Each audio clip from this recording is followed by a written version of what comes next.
भी supreme court मदद करना चाहता है। उसके बाद दूसरी स्कीम्स ये है, अगर कोई छोटा मोटा झगड़ा हो, यहाँ पर मेरी ड्यूटी होती है ये वेडनेसडे को और थर्सडे को, बुधवार को और शनिचरवार को मेरी यहाँ ड्यूटी होती है 10 बजे से लेकर 4 बजे तक। अगर कोई छोटा मोटा मसला हो, लड़ाई हो, कुछ हो, झगड़ा हो, वो यहाँ पर लाए। वो सुप्रीम कोर्ट ने और सेशन कोर्ट ने हमारे लिए यहाँ एक तैनात कर दिया, क्योंकि सब मसले वहाँ हल नहीं होते हैं, बहुत सारी मुश्किलात होते हैं, गरीब होते हैं, सब लोग वहाँ तक नहीं पहुँच सकते हैं। वो मसले यहाँ हल हो जाएंगे। अगर हल ना हो, उसके लिए सुप्रीम कोर्ट ने एक फैसला किया है कि जितने भी केस यहाँ जमा हो जाएंगे, केस होंगे, उन केस के लिए एक वकील साहब को यहाँ पर तायद कर दिया है, मुतय्यन कर दिया है, तो वो महीने में आकर उन केसों का फैसला करेंगे।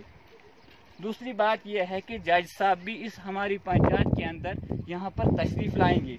उन्होंने कहा कि मैं यहाँ पर एक कैंप लगाऊंगा और कैंप लगाने के बाद लोगों को एक अवेयरनेस दूंगा, क्योंकि लोगों को हर स्कीम्स हम बताएंगे, जो भी स्कीम होगी वो सबको बताएंगे।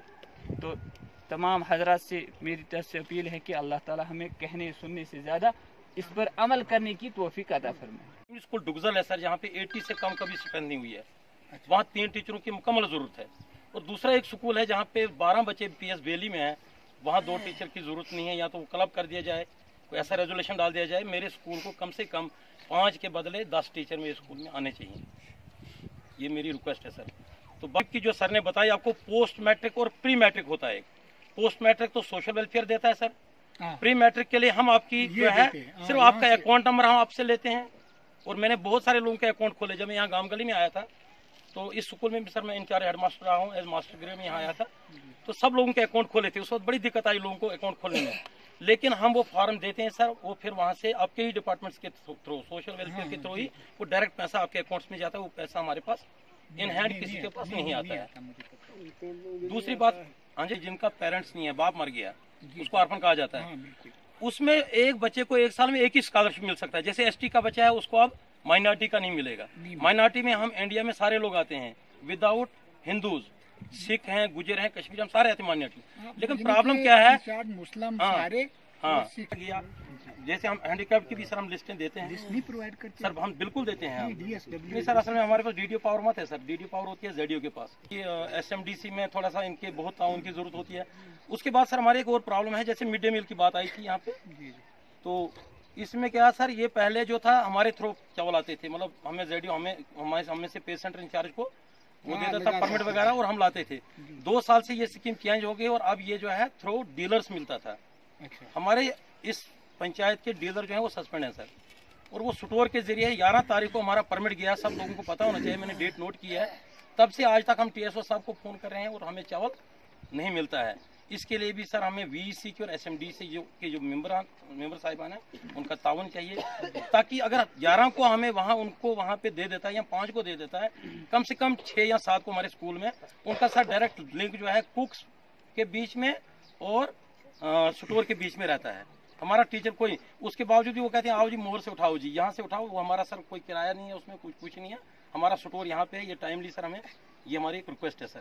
और आज वो बंदा आया, कल कहीं सरपंच साहब ने थोड़ा सा उधर दबाड़ा, तो आज कभी वो आया है इधर को। मुझे साहिबान और VEC के से मेरी रिक्वेस्ट है कि ये चीज़ें लुक आफ्टर करनी है। बाकी सर हम बच्चों को गेम्स वगैरह खिलाते हैं, आपको पता है पिकनिक्स करवाते हैं, उसमें इन लोगों का बड़ा तावन रहता है। सिर्फ एक ही प्रॉब्लम है सर हमारी ड्रॉबैक के एब्सेंटी बच्चे जो हैं बहुत ज्यादा रहते हैं। उस चीज को थोड़ा सा मैं ये सरपंच साहब से रिक्वेस्ट करूंगा कि हम आपके साथ सर पूरा ताउन करें। आप मुझे बताओ, वैसे तो आप BEC मेंबर जो है मैंने आपको बता दिया पूरी 3 पंचायतों के हैं हमारे सरपंच साहब भी, और उसके साथ 8 आदमी के मेंबर। वो सर आपको पता ही है BEC जब बनती है उसके लिए MLA साहिबान जो है वो भी देते हैं कोई रिकमेंडेशन ये वो, लेकिन उसको भी हम जेर गौर रखते हैं उनके मेंबर, लेकिन उसके बावजूद भी जो हमारे रिप्रेजेंटेटिव हम इनको ज्यादा तरजीह देते हैं, क्योंकि ये जिम्मेदार लोगों ने इनको चुना होता है ना। तो बाकी मैं हाई स्कूल में होते हुए भी मैं शायद अगर हाड़ी वाला जरूरत पड़ती है, कभी कोई बंदा भी इधर से बताया फलाना स्कूल बांधे सर, मैं दौड़ जाता हूँ। ऐसी बात नहीं, हमारा पूरा काम रहता है। तो यही हमारे पास स्कीम है, कर लेना चाहिए। और ये नोट कर लो, मैं कर रहा हूँ, किसी को काम अगर 20 साल है तो ये 40,000 आपको लोन देते हैं। वो लोन 6 महीने के लिए। यस सर, जिसका जितना इनकम होगा वो। तो आप इंटरेस्ट कितना लेते हो उसके ऊपर? सर उसमें मुझे लगता है इनको 40% हो जाता है, क्या? कम हो जाता है 40%, इतना लेस होता है। अच्छा, 4%। हाँ, फिर वो 6 हो जाता है। तो वो भी जितना टाइम जितने पेड़ के लिए आप रखना चाहते हो तो उतना रख सकते हैं, उतने पेड़ के बीच में वो पैसा आपको वापस करना पड़ता है। तो आप अपनी खेती बाड़ी उससे कुछ भी आप खाद शाद कोई भी बीज कोई चीज़ें ये सारी जो है वो आप खरीद सकते हैं। उसके अलावा सर उसके अलावा अगर कोई जैसे खेती बाड़ी वगैरह ये करते हैं तो वहाँ पे हल वगैरह जोतते हैं, उसके लिए अगर इन्हें ट्रैक्टर लेना है तो इनको सब्सिडी पे मिलेगा। सब्सिडी पे ट्रैक्टर मिल सकते हैं आपको, पावर टिलर मिल सकता है। जी जी हाँ। घास काटने के लिए आपको एक मशीन जो है वो भी दे सकते हैं एग्रीकल्चर वाले, अगर आप प्लान में रखवाओगे तो वो भी रखवा सकते हैं। उसके बाद सर अभी जो है उसके ऊपर भी सब्सिडी होती है। फर्ज के तौर पर अगर आप 20,000 उसकी प्राइस होगी तो उसमें से 10,000 आपको वापस आ जाएगा। आगे समझ, सिर्फ बाकी 10,000 में ही वो आपको मिलेगा। उसमें पैसा पूरा भरना पड़ता है सर, फिर वो वापस अभी जो है सीड्स वगैरह आए हुए हैं तो वो अभी हमें देने, अभी आगे हमने फॉरवर्ड नहीं किए। अच्छा, सीड अभी इनको देने? हाँ सर, आप वो भी कैसे देते हो, क्या रेट से उनकी? सर उसमें जैसे क्या हो गया, मूली वगैरह हो गया, हाँ, वो भी मतलब मक्की वगैरह भी देते हो? यस सर, वो मिलता है। धान वगैरह हो गया वो मिल जाता है। ये जो जहाँ तक सीड का मसला चिल्ली हो गया, जो हम रूरल एरियाज में हैं, इसके लिए बड़ा फोकस रहना चाहिए। हम ज़्यादातर वो विरासती चीज़ों में उलझ जाते हैं कि हमने पिछले साल ये बीज डाला था जी, ये लंबा हो जाता है, ये अच्छा देता है। तो वो विरासती सिस्टम से हट के हर साल जो है ये बीज ये आपको चेंज करना चाहिए। क्यों कि ये लेबॉर्ट्रियाँ चेक करके उसके बाद ये फिर बेचती हैं। वो तभी बेचते हैं कि जब वो चीज़ें लगती हैं कि बाकी वालों से अच्छा होता है। वो जो हम बार बार एक बार लगाते हैं दूसरी बार फिर लगा लेते हैं तो वो इतना कामयाब नहीं रहता है। फिर हम दोष लगाते हैं ज़मीन पर, नहीं जी इसमें होता कुछ होता है, मगर हम एग्रीकल्चर नहीं करते। खेती बाड़ी जो सही करनी चाहिए वो हम नहीं कर पाते। तो अच्छा बीज नहीं लगाते हैं, अच्छी तरह से उसकी देखभाल नहीं करते, तो जिस वजह से हमें सही फसल नहीं मिलता है। अच्छा, और नेक्स्ट बिजली वाला कौन है यहाँ पर?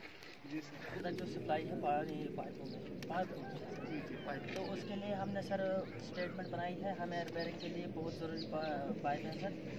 आप रिपेयरिंग के अलावा भी अगर पाइप आपने अभी लिखवाना है कि हमें इस पंचायत के लिए कितनी पाइपें चाहिए? हाँ सर। और कितने इंच वाली? हाँ सर, ताकि बनाई जो भी एरिया कटा हुआ है वो सारा जुड़ जाए। नहीं आप रखें एक साल सर, ये तो बी पंचायत होगी, हाँ, वाली ए उस साइड वाली। अच्छा, तो वो 7.5 मिनट वाली, जो ए पंचायत वाली, और बी पंचायत वाली जो है वो 1 किलोमीटर। अच्छा, 1 किलोमीटर। तो